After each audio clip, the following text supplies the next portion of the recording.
мына Оштогу жаңы айланма көпүрө барыңар жакшы билесиңер.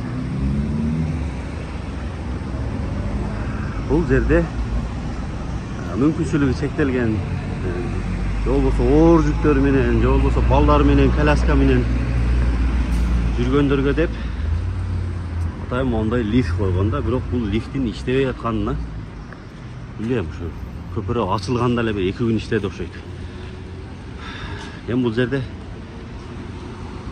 бузуп коюшту деши мүмкүн, же башка кылып коюшту деши мүмкүн, бирок ошентсе дагы мына жөнөкөй жөө баскан.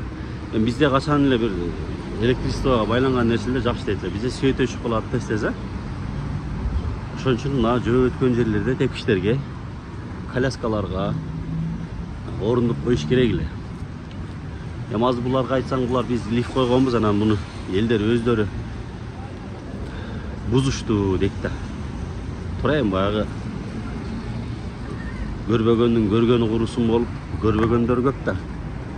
Аларда дагы күнөө бар. Анан мынау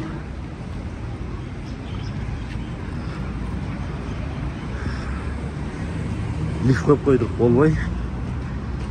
Мен бул жерден көп байкайм, баягы коляскачан эжелерди балдары менен ошо кыйналып жүдөшөт да. Ошо мынау тепкичтерде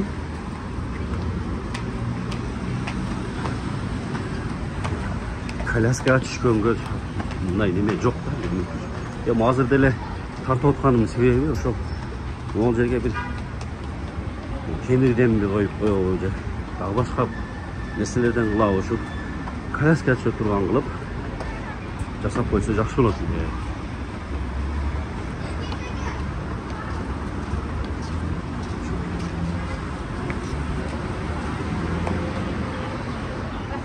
Ошо мына негизи го сону жакшы жасалганда ошол нерсе эске алынбай калганы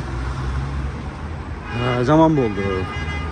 Мына бир тарап, эки тарап, 3 тараптан лифт, 4 тарабынан тең лифт койгон, бирок 4 тең иштебейт да. Иштеген ченде деле ошунча мына жерге коляска менен жаш балдардын коляскасы жүрө турган жолду салыш керек болчу.